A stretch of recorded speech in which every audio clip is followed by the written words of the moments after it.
Hey yogis, my name is Josie and you are listening to the Yoga Local podcast. Welcome. I'm recording this from our studio here in Wellingborough and I'm feeling a little bit energized today because I've just come back from some time away. The studio's been closed. I've been seeing my yogi friends and I've been doing a lot of breath work. And it's been really curious because I've come back today to record this it was already scheduled that I was going to be talking to you today about breath work. And so it's always really cool when things start to align because, you know, I'm really trying to always speak from like a personal perspective as well as kind of delivering some of those teachings that, you know, I'm working with on a daily basis. So today we're going to talk about understanding breath in yoga this is all linked to what we're doing in class this month. We're working to understand Dharma, purpose. And so this is all about the purpose of the breath and understanding why do we put so much emphasis on the breath.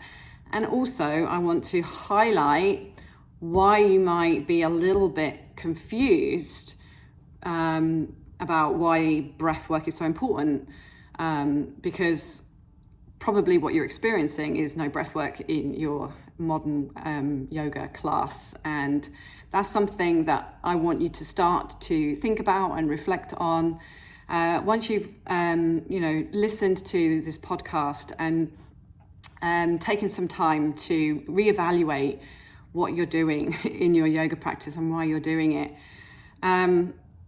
There are many techniques, just as there are many poses, postures, asanas in yoga, there are many breathing techniques. It's easy to get overwhelmed and confused if you're not being led through them in a systematic and scientific way. Otherwise, it can kind of feel like a bit like a pick and mix. You know, you just take what you fancy, it entertains you for a while, you know, you may have a cool experience, but it's not really being offered in a way that you can evolve and grow and develop as a yoga practitioner. So I wanted to demystify a little bit about what the breath work is. It's not a fad. It's not something that necessarily should be treated in isolation to your yoga asana practice. It's a vital part of our vinyasa krama. If you start to work in a way that the practice was meant to be taught, you'll understand why we breathe in when we breathe in, why we breathe out when we breathe out, why we hold the breath, you know, why we're holding it for a certain length of time.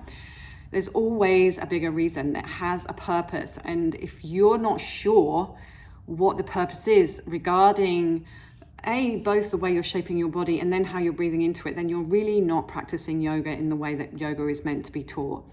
Yes, you'll be getting some kind of physical benefit, something maybe that's short-lived, very much like when we go to the gym, we feel great afterwards, but then we kind of like, we're knackered and we're lying on the couch, binging on Netflix and tucking into a bag of popcorn, right? These are not evolutionary kind of transformational changes.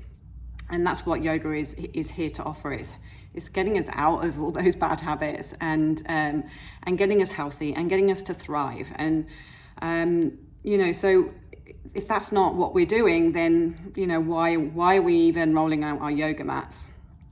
So why breath work matters. So first of all, it's not just about taking a few deep breaths, lying down, getting calm, finding a little bit of relaxation. Although if you're not even doing that, then get on your mat and just do that. But that's not what this is all about.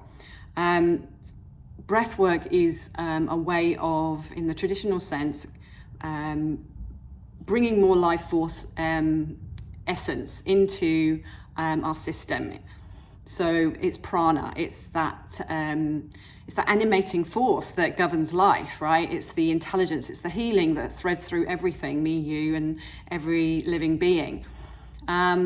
It's a force that we can cultivate, it's a force that we contain, and the breath is the vehicle for that.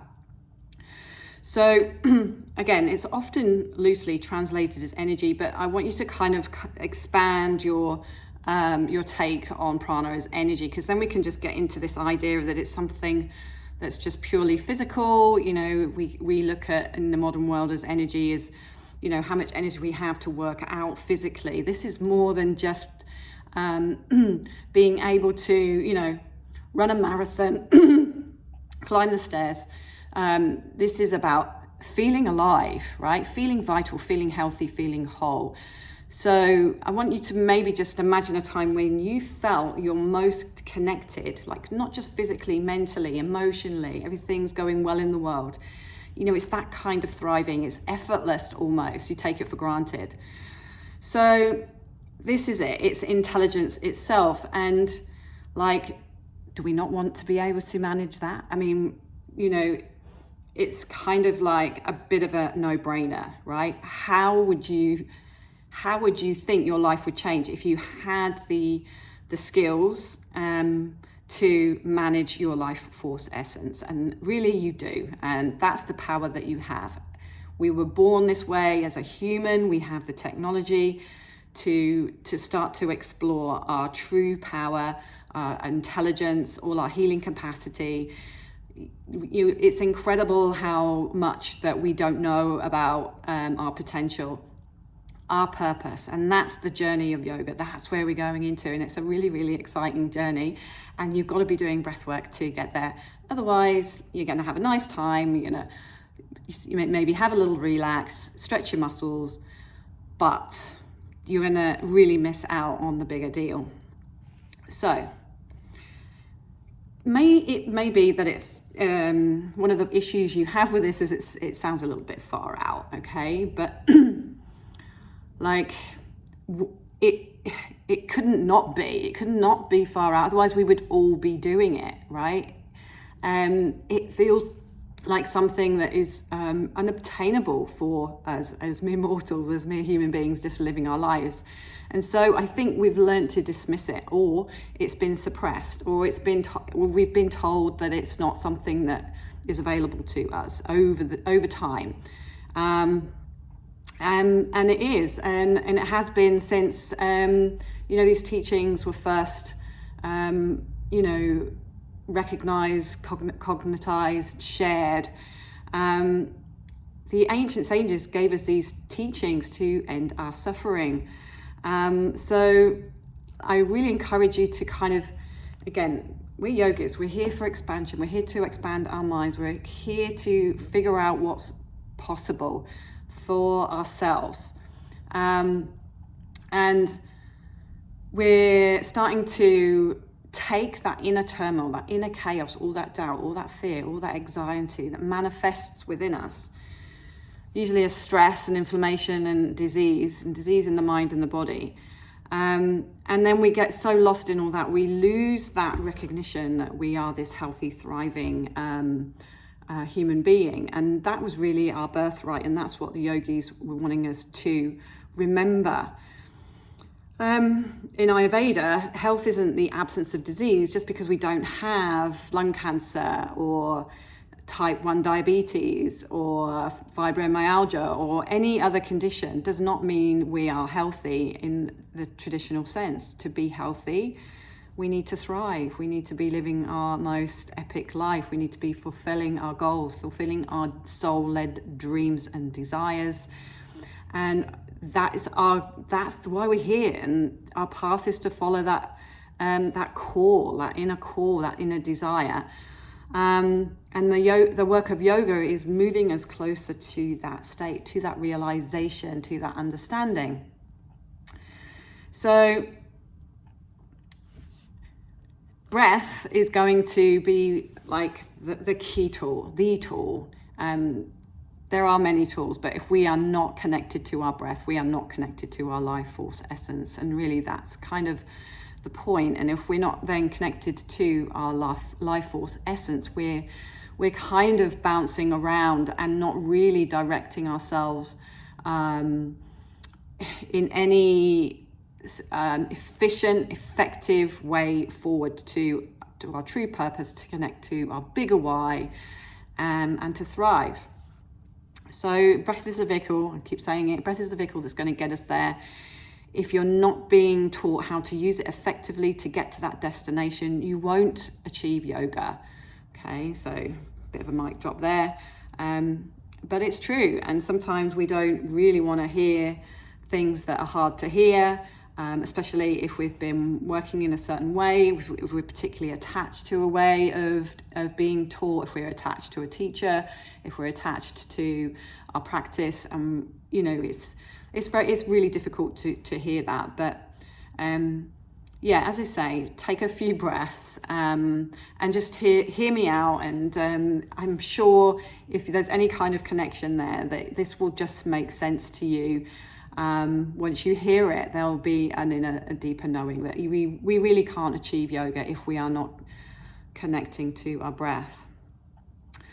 So, as I've said before, there are many different types of breath work. As I said at the very beginning, I've been doing some work on this myself personally, and I'm not going to share today. But it was I've had a phenomenal breakthrough this last week, and which is why it's so hilarious, and just very timely that we're talking about breath.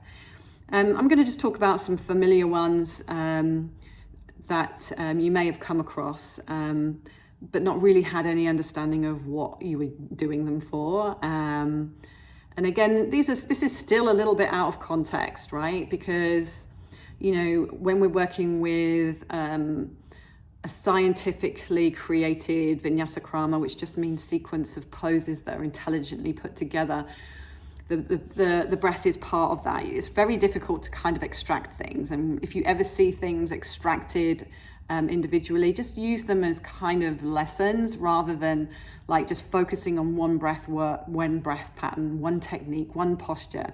It really needs to be a part of a complete sadhana, a complete practice that is moving you towards your individual purpose, and that's very personalized, it's very individual. And you'll only start to understand that if you come and you learn and you start to practice and you start to embody some of these teachings, right? That's the bad news. But the good news is there are places like this place that are here to help you find that knowledge, find that wisdom, and take responsibility for yourself and, go out there and be the best badass person that you can be in this world. But anyway, I'm digressing. Here's a few breath techniques that you might find familiar, or maybe not. Now, Ujjayi breath was one of the first breathing practices that I came across in yoga, mainly because I was schooled in Ashtanga right at the beginning. And this is known as victorious breath, and it has a very distinguished sound to it. It's like ocean breath. It can also be called ocean breath. Darth Vader breath is another one. And it's a soft constriction in the back of the throat. It creates an oceanic sound. And it's kind of restrictive, but you can hear it. Now, this is not something that you want your neighbors necessarily to be hearing, but it's there for you. It's a breathing technique that helps to get your mind into some level of connection with the breath, and also making your mind sharp so your practice can remain steady. This is not about like showboating your breath to your fellow yogis and like showing your kind of strength in your breath. Breath is a mirror to the mind. Breath is our way of getting that feedback of what state our mind is. So if your breath is calm, steady, smooth, then your mind will be calm, steady, and smooth. And if your practice is not leading you into a state of stability, ease, strength, and equilibrium, again, you're not practicing in the way that the yoga is meant for these teachings to be taught. Okay, so breath is a mirror to the mind. It helps you to dial up, how your mind is doing, right? And then we've got some presence. We've got a way of starting to think about how we get the mind back to balance via the breathing. So that's Ujjayi breathing, constriction at the back of the throat. Okay. So Nadi Shodhana is alternate nostril breathing. You'll see this hand mudra to close the nostrils alternately. I'm not going to give you a tuition here, but this technique is a way of balancing the mind, the left and the right hemispheres. And this this can feel a little bit like you're working to get steady, like a tightrope walker, and when things are feeling a little chaotic. This helps you to bring some balance back into the mind, and start to observe some of those tricky thoughts and emotions that just keep cropping up, keep disturbing the tranquility of the mind. And also doing that without becoming triggered, because when these emotions and feelings and thoughts come up, then we can get really caught up in them, and they can drag us away, and we're no longer in that conversation with breath and mind and body. So Nadi Shodhana, use that to find balance and equilibrium, start to readdress thoughts and emotions that are triggering. Kapalabhati, skull shining breath. So you can think of this as an energizing and invigorating kind of breath. And this one is about clearing mental fog. Many of us kind of get so bogged down in it's like a cloud of uncertainty, a cloud of doubt, a cloud of negativity. It's a real obstruction to moving forward, to taking good, positive action. And sometimes we need a little bit more of a breath work that's going to start to shift that density, shift that fog, clear our path, and get us back into clear seeing. It's a breath that involves breathing out through the nose, forcefully into the navel, and then the inhale is involuntary, and it's like a pumping, a stoking, and creating some internal heat and energy, which is shifting the energy of these stuck emotions and feelings, so that then they can come up for purification. We can look and witness them and move through us. Emotions and feelings, none are right, none are wrong.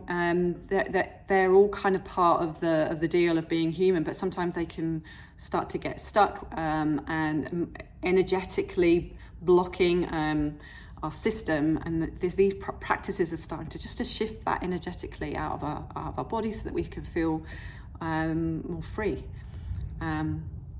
So there's just 3, and as I said, there's many, many more. You'll also be working with inhales in certain postures predominantly. You'll be working with exhales in certain postures predominantly. There'll be breath retentions. There'll be ways of creating energy locks and holding your mind still in a moment. If you're not understanding any of this, then I'm not really surprised, right? But this is what your practice should be looking like, and you should be being explained why you're doing that particular pose, why you're doing that particular breath, what it's for. It might be it's not the right breath for you, right? It might be that that you need something else. But unless you kind of can come and get this full, complete understanding of what breath work is, how are you going to start to choose those practices that actually make sense to you and will move you forward? And that's really the difference between learning yoga just as something to do, as a way to move your body and relax, or whether you want to really get into the yoga in the true sense of its purpose, which is move you towards self-realization, bring you into a sense of purpose and living this one life that you have as you, in the most incredible way. So, when you say it like that, I don't understand why everyone's not doing this, really. It's a little bit strange. Okay, so just to sum up, a little bit of conversation about what's the connection then between breathwork and Dharma. Well, first of all, the breathing is going to put you in a place where you can really tune into your sense of self-awareness. We're moving towards the self, inner self. It starts to give you that potential to have that inner heart-to-heart, that chat with yourself, befriend yourself. We talked about that in last month's podcast. But then you start to understand what truly matters to you and what are the distractions in your life. It's also going to balance your energy. So just as you wouldn't set off on a road trip without checking that you had enough fuel in the tank, this is going to give you the fuel to get you to your destination. Without prana, without being a really honed, tuned in container of energy, you're not going to have the sustenance to get you to that final destination. So make sure you're always in top form. Make sure your energy is always balanced and ready to go. We've talked about the next one. It sharpens your focus, concentration, the very work, the discipline of keeping your mind on the breath. It can be really mundane, right? But it's sharpening your focus. A lot of our focus is gone to hell and back, right? With our current lifestyles, our focus is shot. So let's start regaining that skill, regaining that ability to focus, to magnify your mind, to make you more purposeful. And to do this work, you've really got to have a strong will and a sharp focus. So that's what this work's going to do. And then it's this whole way of facilitating personal growth. So if you're on a personal growth journey, yoga is the ultimate practice that you could be working with, because it's a tool for clearing out those mental cobwebs. As I said, with Kalabati breathing, many other breathing practices, it's going to start to shift anything that's in the way of you shining and of you succeeding and of you growing. We have to move past our old habits. We have to move past our limits. And if we don't even know what they are, if we're not taking time to move through them, it's just, a destination unknown. It will remain a destination unknown. So I'm going to wrap it up there. If you do want to understand breath work in its completeness, then I encourage you to come and check us out. We're actually doing a retreat at the end of this month, August 26th, which is going to be really focusing on breath as a tool. So you can check that out as well. We're in Norfolk for 4 days, 3 nights. And I'll start introducing you to some of these techniques and giving you the why, giving you the purpose. And that will connect you to your purpose and your truth and who you are and what you want to do with your one incredible life. If you can't make it on retreat though, just get your body down here if you're local to Wellingborough, or start to check out our app, because all of these teachings are offered generously and freely. It's my big goal to make sure that I'm doing my best to pass on these teachings in the way that they were meant to. This is nothing that I'm making up. It's all genuine traditional stuff. If you stick with it, if you set your goals, if you follow the practices, you will achieve your dharmic purpose. You will get to where you want to be. So hopefully that inspires you. Any questions, just let us know. Reach out, chat to us, and hope you enjoyed that. We'll see you on the next podcast. All right, bye for now.